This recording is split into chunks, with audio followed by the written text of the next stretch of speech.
Okey, apa yang dimaksudkan dengan ekonomi? Perkataan ekonomi tu berasal daripada bahasa Yunani, iaitu oikoi. Saya pun tak pasti nak pronounce macam mana, mungkinlah kot oikoi. Oikoi tu ialah rumah tangga, dan lagi satu perkataan nomos. Nomos tu maksudnya aturan. So dia bermaksud peraturan rumah tangga.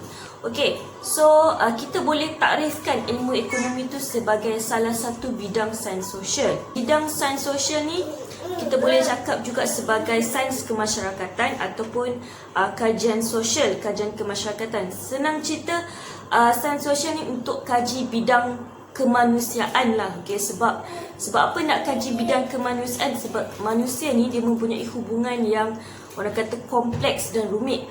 So bidang sains sosial ni untuk kaji tentang fenomena dan juga isu yang berlaku dalam kalangan manusia. Contohnya macam kemiskinan, pengangguran dan lain-lain lah. So contohnya bidang sains sosial ni kita boleh cakap ekonomi lah. So ekonomi adalah salah satu bidang sains sosial. Selain tu kita boleh cakap psikologi, pendidikan, komunikasi.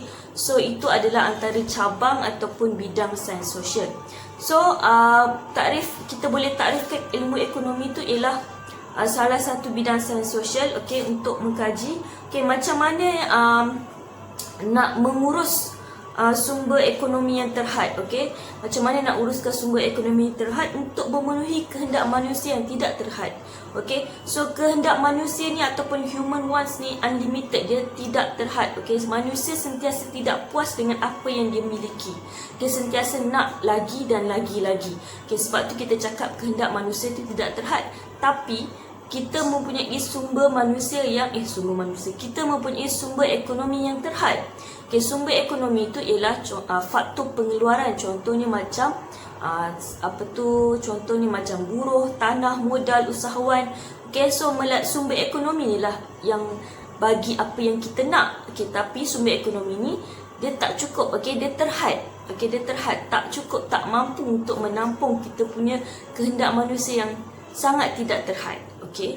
So melalui ilmu ekonomi ni kita boleh belajar macam mana kita nak uruskan sumber ekonomi kita tu supaya dapat memenuhi kita punya kehendak.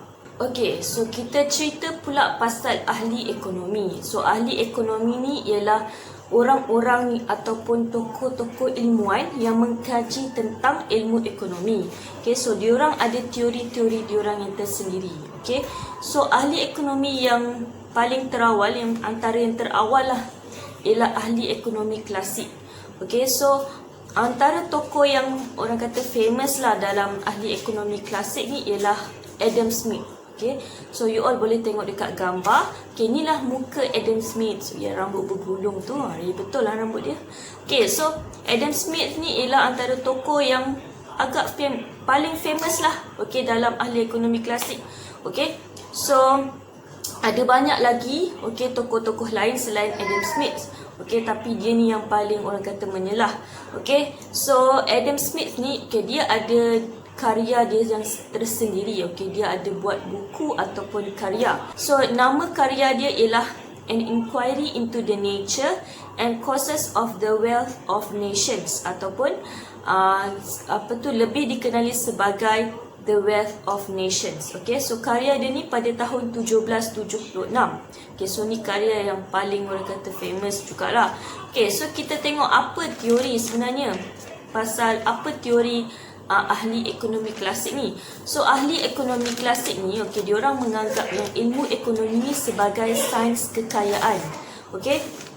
Sains kekayaan untuk memenuhi keperluan. Sains kekayaan untuk memenuhi keperluan dan cara untuk mencapai kekayaan tersebut. So macam mana nak kaya, macam mana cara-cara nak kaya. So melalui ahli ekonomi klasik ni lah yang yang bagi teori macam mana manusia nak mencapai kekayaan. So lagi satu, diorang cakap yang kekayaan sesebuah negara tu bukan semata-mata berdasarkan sumber alam semula jadi yang diorang ada. Contohnya macam emas ke, biji timah ke dan lain-lain lah, perak ke, logam ke. Bukan hanya berdasarkan semata-mata itu. kekayaan sesebuah negara ditentukan oleh pendapatan yang dijana oleh negara itu sendiri. So lagi banyak income ataupun pendapatan yang negara tu buat, so negara tu lagi kaya. So itu yang dimaksudkan oleh ahli ekonomi klasik. So selepas ahli ekonomi klasik, muncul pula ahli ekonomi neoklasik. So tokoh yang famous ataupun tokoh yang terkenal dalam kalangan ahli ekonomi neoklasik ni ialah Alfred Marshall. Alfred Marshall yang dia ada karya dia yang tersendiri juga. So nama karya dia ialah Principles of Economics, pada tahun 1890. Ahli ekonomi neoklasik ni dia menganggap yang ilmu ekonomi tu sebagai sains kebajikan. Kenapa ahli ekonomi neoklasik ni menganggap ilmu ekonomi tu sebagai sains kebajikan? Sebab diorang anggap yang kekayaan yang sesebuah negara tu dapat, sepatutnya digunakan untuk membuat kebajikan.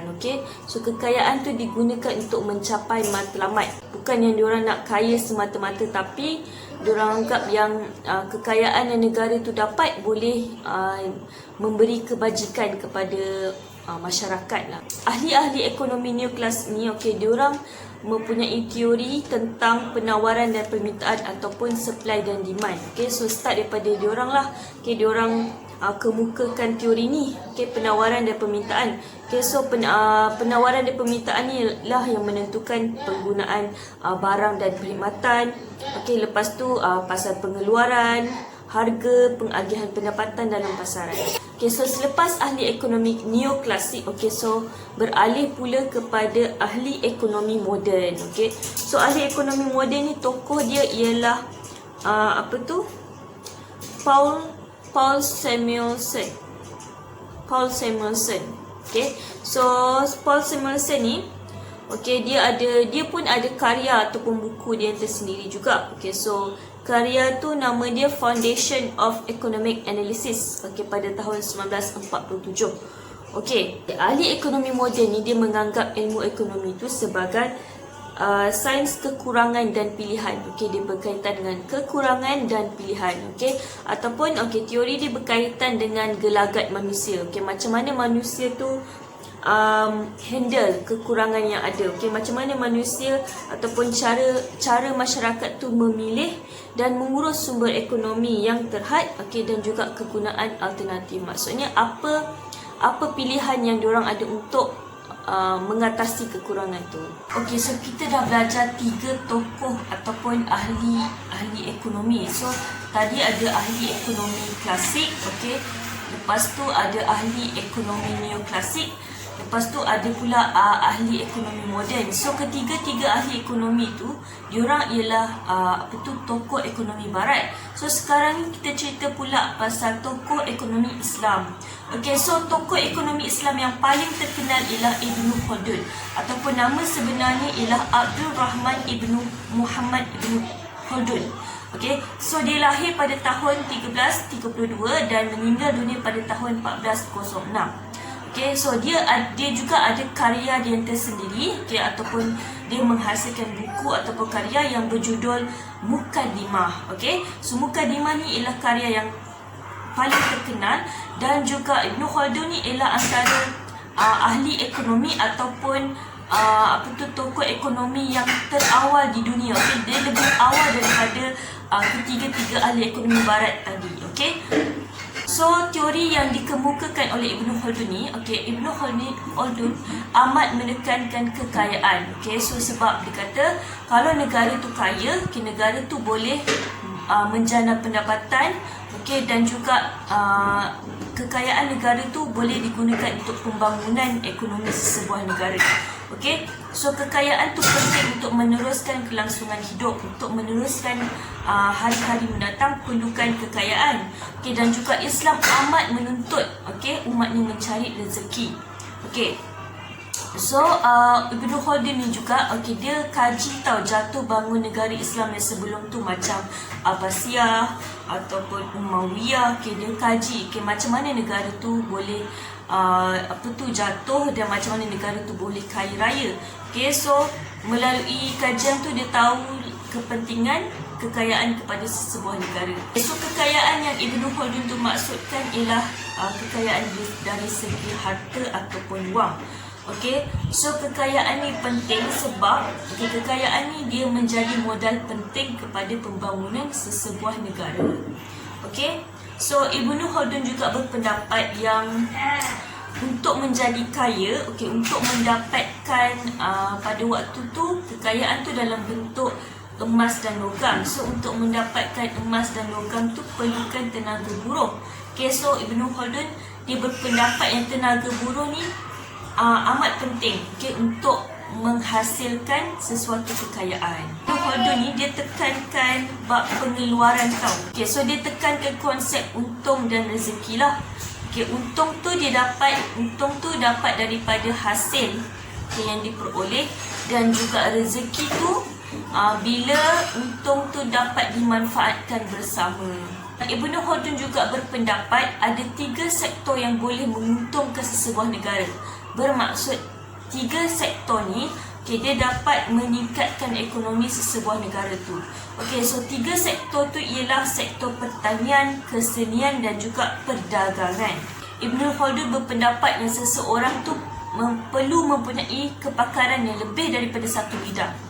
Sebab bila manusia ataupun bila seseorang tu mempunyai kemahiran yang banyak, kepakaran yang banyak, orang tu akan menjadi aset kepada negara tersebut. So lagi banyak bila negara tu lagi banyak manusia yang macam ni, yang banyak kepakaran, so negara tu lagi untung lah, dia lagi banyak aset. So dia dapat menjana ataupun dia boleh membantu membangunkan negara tu sendiri. Lepas tu Ibn Khaldun juga menekankan tentang budaya mewah. Kan sebelum ni dia kaji pasal jatuh bangun kerajaan Islam sebelum ni kan. So dia cakap yang kalau sesebuah negara tu, masyarakat dalam sesebuah negara tu tidak menggunakan harta kekayaan tu dengan betul, dia tak gunakan secara berhemah, so negara tu dia akan maju, dia akan kaya sekejap je. Sekejap je dia kaya, dia tak lama.